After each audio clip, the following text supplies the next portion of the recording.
स्वामी समर्थ. जय जय स्वामी समर्थ. श्री शिवाय नमस्तुभ्यं. मित्रांनो, कसे आहात आपण सगळे? आशा करतो महाराजांचा आशीर्वाद आपल्या पाठीशी अखंड असो ही महाराजांच्या चरणी प्रार्थना.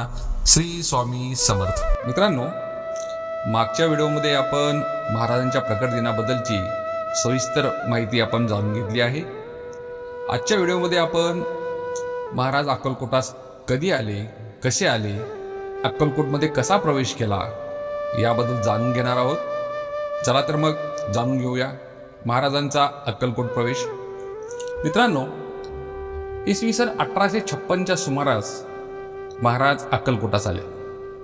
ते मंगळवेढ्याहून पहिल्यांदा जेव्हा अक्कलकोट नगरीत प्रवेशले तेव्हा त्यांनी गावातील खंडोबा मंदिरात मुक्काम केला. तो दिवस होता चैत्र शुद्ध द्वितीया, शके 1778, अनल नाम संवत्सरे, रविवार दिनांक 6/4/1856 असा होता. अक्कलकोट येथे स्वामी महाराज प्रथम आले ते बुधवार पेठेजवळ असलेल्या खंडोबा मंदिराच्या ओट्यावर येऊन बसले. त्यावेळी त्या रस्त्यावरून काही गुराखी चालले होते. त्यांना पाहून स्वामी म्हणाले, काय हो, आम्ही तुमच्या गावात यावे का? तेव्हा ते गुराखी म्हणाले, नक्की या, आमच्या घरची भाजी भाकरी खा. पण श्री स्वामी समर्थ गावात गेले नाहीत. उशाशी एक दगड घेऊन ते रात्रभर त्या ओट्यावरच झोपून राहिले. दुसऱ्या दिवशी सकाळी स्वामी आल्याचे वृत्त समजल्यावर गावातील काही पुराणिक मंडळी त्यांना भेटावयास आली. पुराणिकांनी स्वामींना आदराने आपल्या घरी नेले. तेथे त्यांची पत्नी मीराबाई हिने त्यांचे स्वागत केले व बशीत लाडू आणून दिला. तो स्वामींनी खाल्ला. त्या उभयंताचे भाग्य त्याच क्षणी उजळले. त्यानंतर स्वामी जवळच्या गणपती मंदिरात गेले. तेथेही स्वामींच्या दर्शनासाठी खूप गर्दी झाली. गावात एक साक्षात्कारी साधू आल्याचे वृत्त समजताच अक्कलकोटचे मालोजीराजे आपल्या दाजीबा भोसले या कारभाऱ्यासह स्वामींच्या दर्शनास आले. त्यांनी स्वामींना नारळ हार अर्पण केला आणि अत्यादराने वंदन केले. तेव्हा स्वामींनी त्यांना स्वहस्ते श्रीफळ दिले आणि हार कारभाऱ्यांच्या गळ्यात घातला. आपल्याजवळ असणारे कापाय वस्त्र म्हणजे भगवी वस्त्र स्वामींनी मालोजी राजे यांच्या अंगावर घातले. या कृतीने स्वामींनी जणू राजांना आपल्या कृपेचे वस्त्रच पांघरले.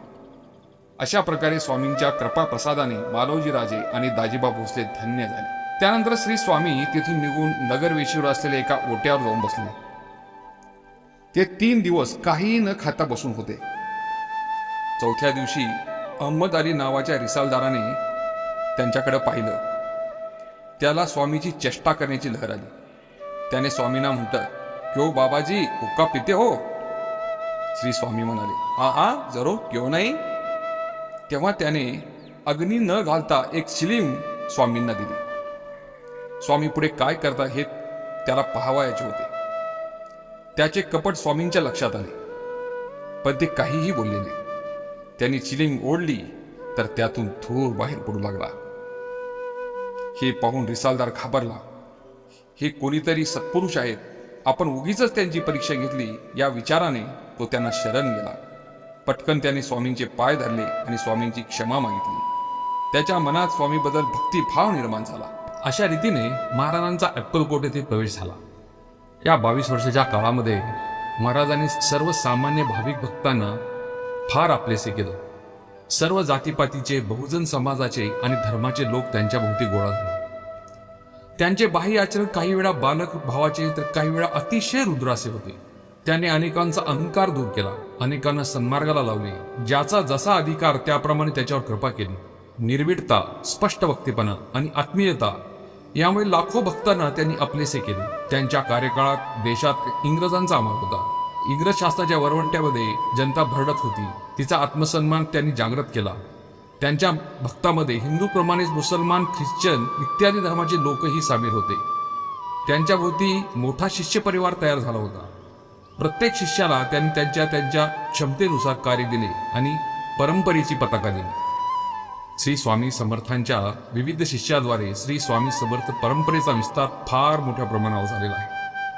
त्यातील प्रमुख शिष्य कोल्हापूरचे कुंभारस्वामी, पुण्याचे बिडकर महाराज, मुंबईचे श्रीनाथ महाराज, आळंदीचे श्री नरसिंह सरस्वती, श्री शंकर महाराज, श्री वामन बुवा, श्री गुलाबराव महाराज, श्री केळकर बुवा, श्री स्वामी सूत, श्री आनंद भारती, श्री गजानन महाराज, श्री मोरे दादा, श्री आनंदनाथ महाराज हे आहे. या शिष्यांनी विविध ठिकाणी श्री स्वामी समर्थांचे मठ स्थापन केले आहेत, तसेच श्री स्वामी मंदिरे आणि सेवा केंद्रे सुरू केली आहेत. तर मित्रांनो, आजच्या या व्हिडिओमध्ये आपण स्वामी महाराजांचा अक्कलकोट प्रवेश येथे कसा झाला आणि सदरच्या काळात महाराजांनी कसं कार्य केलं याबद्दलची संक्षिप्त माहिती घेतली आहे. तर आपण यानंतरच्या व्हिडिओमध्ये आपण महाराजांच्या लीला पाहणार आहोत. श्री स्वामी समर्थ. मित्रांनो, कसा वाटला तुम्हाला हा व्हिडिओ? जर व्हिडिओ आवडला असेल तर व्हिडिओला लाईक करा, कमेंट करा आणि हो, सबस्क्राईब करा, म्हणजे माझ्या नवीन व्हिडिओचे अपडेट आपणास लगेच मिळतील. धन्यवाद. श्री स्वामी समर्थ. श्री शिवाय नमस्तुभ्यम.